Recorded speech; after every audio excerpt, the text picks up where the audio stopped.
Corporate hospital unit 3 ਦੀ ਸ਼ੁਰੂਆਤ AB college road symbol ਚੌਂਕ ਵਿਖੇ ਕੀਤੀ ਗਈ। ਦੱਸ ਦੇਈਏ ਬੀਤੀ ਦਿਨੀ ਹੀ ਇਹ ਹਸਪੀਟਲ ਜਿਹੜਾ ਹੈ ਉਸ ਦੀ ਸ਼ੁਰੂਆਤ ਕੀਤੀ ਗਈ ਹੈ ਤੇ ਜਿੱਥੋਂ ਦੇ ਐਕਸਪਰਟ ਡਾਕਟਰ ਦੇ ਵਿੱਚ ਇੱਕ ਹੋਰ ਨਾਮ ਜਿਹੜਾ ਹੈ ਉਹ ਦਰਜ ਕੀਤਾ ਗਿਆ ਜੋ ਕਿ MD ਜ਼ਾਹਿਦ ਵਸੀਮ ਨਾਫਤ ਨੇ, ਜੋ ਕਿ ਏਮਸ ਦੇ ਯਾਨੀ ਕਿ ਜੋ ਦੇਸ਼ ਦੇ ਜੋ ਵਰਲਡ ਦੇ ਟੌਪ ਮੈਡੀਕਲ ਇੰਸਟੀਚਿਊਟ ਦੇ ਵਿੱਚੋਂ ਇੱਕ ਹੈ, ਉੱਥੋਂ ਟ੍ਰੇਨਿੰਗ ਕਰਕੇ ਆਏ ਨੇ ਤੇ ਉਹਨਾਂ ਨੇ ਆਪਣੀ ਜੋ ਵੀ ਉਹਨਾਂ ਦੀ ट्रेनिंग सैशन के दौरान जिन्हां बीमारियां का इलाज कर सकणगे उस दे बारे उन्होंने जानकारी दी है ते तमाम जानकारी उन्होंने सांझी की है साडे नाल किस तरह के नाल मरीजों का ट्रीटमेंट किया जाएगा ते हर उस प्रत्येक बीमारी का हल किया जाएगा जिसकी ट्रेनिंग वो जिहड़े ने एम्स दे विचों लैके आए हैं ते की वो बीमारियां होणगियां ते किस तरह के नाल ट्रीटमेंट किया जाएगा।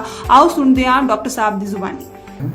मैं DM critical care medicine super specialist हूँ, मैं ICU का, और मैं करंटली कॉर्पोरेट हॉस्पिटल में as consultant emergency medicine and critical care काम कर रहा हूँ। और जहाँ तक आपने सीजनल चीज़ों की बात की तो मेरे दिमाग में यही चीज़ें आती है कि रेलेवेंस किन बीमारियों को अभी के बरसात वाले सीज़न में है। उसमें इनको ब्रॉडली साइंस में ट्रॉपिकल इन्फेक्शंस कहते हैं, जो अक्सर मच्छरों से या कीड़ों से ट्रांसमिट होते हैं वायरस एक दूसरे में। जैसे नोटेबली आपने भी नाम सुने होंगे, मलेरिया है, डेंगू है, ठीक है।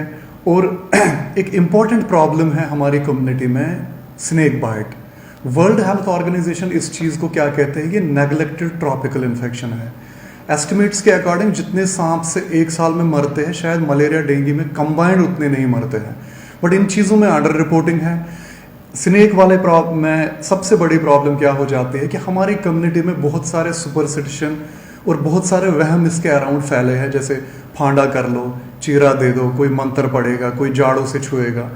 मैं आपके थ्रू पब्लिक को इस माध्यम के थ्रू यही बोलना चाहता हूँ, जहाँ पे भी स्नेक बाइट हो, पहले इसी की बात करेंगे, जो भी विक्टिम हो वो डरना नहीं पहले चाहिए, हमें उसको रेश्योर करना है। उसके बाद जितना जल्दी हो सके रश टू हॉस्पिटल, क्योंकि ऐसा भी पॉसिबल है कि जहर से कुछ होगा नहीं या जहर डाला नहीं होगा। ये सांप ऐसे भी है जिनका जहर नहीं होता है, बट अगर होगा हॉस्पिटल की ऑब्जर्वेशन में सेफ्टी है कि अकॉर्डिंगली अगर इसमें डिटोरेशन खराबी आती होगी वो टाइम पे पिक करके उसका इलाज सही वाला स्टार्ट कर लेंगे, जो घर के हालात में पॉसिबल नहीं है। और जो सुपरस्टिशन, फांडा, बाकी चीज़ें, they are all going to waste, उनसे समय ज़ाया हो जाएगा।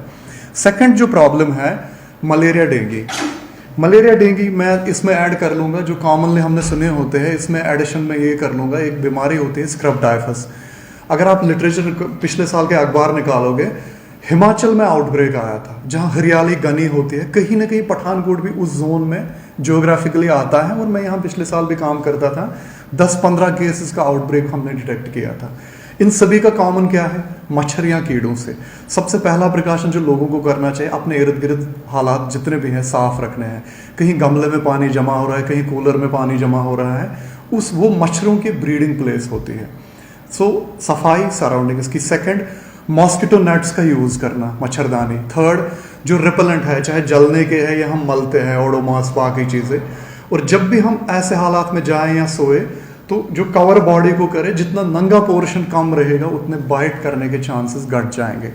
एक बार अगर ये हुआ अब इन्फेक्शन, तो होंगे क्या लक्षण। अक्सर जो इन्फेक्शंस में होते हैं, बुखार, बदन दर्द, जोड़ों में दर्द, डेंगू में आंखों के पीछे, इसको रेट्रोऑर्बिटल पेन कहते हैं, सिर दर्द बहुत सीवियर होता है। तो ये थोड़ा बुखार हट के थोड़ा इंसान को लगता है ये नज़ला जुकाम वाला मामूली नहीं है, थोड़ा शिद्दत में ज़्यादा है, वो काम छोड़ता है। या कभी भी ऐसा कोई केस आए, हॉस्पिटल रिपोर्ट कर लो। उसमें होगा क्या, वो टाइम पे, क्योंकि इस बीमारी का आकार आगे वक्त में बिगड़ भी सकता है। बहुत सी बार डेंगू, मलेरिया में मरीज की हालत ऐसे हो जाए, मान लो फेफड़े में ज़्यादा अटैक कर लिया, जिसमें ऑर्गन अंग हो जाते हैं। एक तो हो गया जनरल बुखार, सांस गिर गई, ऑक्सीजन लेवल गिर गई, कभी कभार वेंटिलेटर, ICU इधर तक की ज़रूरत भी पड़ती है। तो हमेशा बेटर ये है सेल्फ मेडिकेट करने के बजाय आप एक अच्छे हॉस्पिटल आओ। हम जैसे कॉर्पोरेट हॉस्पिटल में हैं, we are prepared for it. हमारे पास मेडिसिन फैसिलिटीज़ भी है, जनरल मेडिसिन या और भी डिपार्टमेंट है। और सीवियर केसेस के लिए हमारे पास ICU भी है, जिसको मैं डायरेक्टली देखता हूँ जो मेरे अंडर आता है। अक्सर लोगों के बीच में सर डेंगू को लेकर भ्रम बना रहता है कि दिन के समय में ये जो मच्छर है ये काटता है, दिन रात के समय में इसका कुछ भी इफेक्ट नहीं होता, उसको लेकर क्या कहें? नहीं, ऐसा नहीं है। ये जो ट्रांसमिशन है ये देखा गया है नाइट टाइम में ही ज़्यादा होता है इन बीमारियों का, बट डे नाइट में एज सच आप उसका मतलब ये नहीं है कि दिन में आप सारा गार्ड अपना डाउन करोगे, रात के टाइम ही करोगे, क्योंकि रात में शायद हम बैठते एक जगह है इसलिए मच्छर को भी चांस मिलता है। ये वो तो साइंटिफिक एक ये है, बट हमारे लिए उस फर्क के बिना जो भी प्रिकॉशंस है वो दिन में भी है, रात में भी है। सर जैसे पठानकोट के जो आसपास के लोग हैं उनका ज़्यादातर मानना ये होता है कि अगर कोई बीमारी है तो उसको लेकर जलंधर, अमृतसर, हाँ। चंडीगढ़ ही जाया जाए। हाँ जी। तो जो द कॉर्पोरेट हॉस्पिटल है उनके पास क्या क्या फैसिलिटीज है, वो कैसे इन लोगों को देखिए, रोक सकते हैं? अगर पठानकोट में ऑलरेडी इतने हॉस्पिटल है ऑलरेडी, तो इस हॉस्पिटल को एस्टैब्लिश करने का ही यही रीज़न है कि एक अच्छा या कुछ नया हम डिफरेंट दे दें, सो दैट ये जो नोशन है, ये जो मजबूरी है पठानकोट से अमृतसर लुधियाना जाने की, वो कट हो जाए। उसमें किन चीज़ों के लिए आप भेजते हो? सबसे पहला रीज़न बनता है इमरजेंसी या आईसीयू। ज़्यादा सिक पेशेंट जो है वो अगला हॉस्पिटल सोचता है यार मारा अगर गया, वो उधर भेजता है, वो उधर भेजता है। हमारे पास, जहाँ से मैं अपनी बात करूँगा, मैं एम्स दिल्ली से ट्रेंड हूँ, हमारे पास आईसीयू जो है हम फुली कैपेबल है। कोई भी चीज़, आईसीयू का मरीज़ पहले कौन है, कोई भी बीमारी जो अब सिर से ले लो, स्ट्रोक हो गया, ब्रेन का आ गया स्ट्रोक, किसी को ब्रेन का इन्फेक्शन हुआ, दौरा आ गया, हार्ट का फेलियर, हार्ट अटैक जिसको कहते हैं, उसके बाद किडनी की कोई प्रॉब्लम, लिवर वाले पंजाब में बहुत मरीज हैं, उनकी कोई डिकम्पनसेशन, ड्रग का ओवरडोज, दारू का ओवरडोज, एक्सीडेंट, जो भी आप सीरियस केस सोच सकते हो वो किसी भी बीमारी से है, वो आईसीयू का केस है। उसके लिए हम फुली कैपेबल यहाँ पे हैं। मैं इतनी विनती करूँगा कि पब्लिक को ये चीज़ कि हमें एक सेवा का मौका दे दीजिए।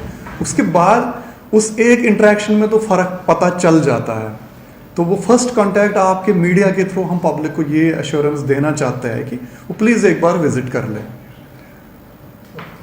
कैमरा पर्सन हनी दे नाल अजय सैनी की रिपोर्ट।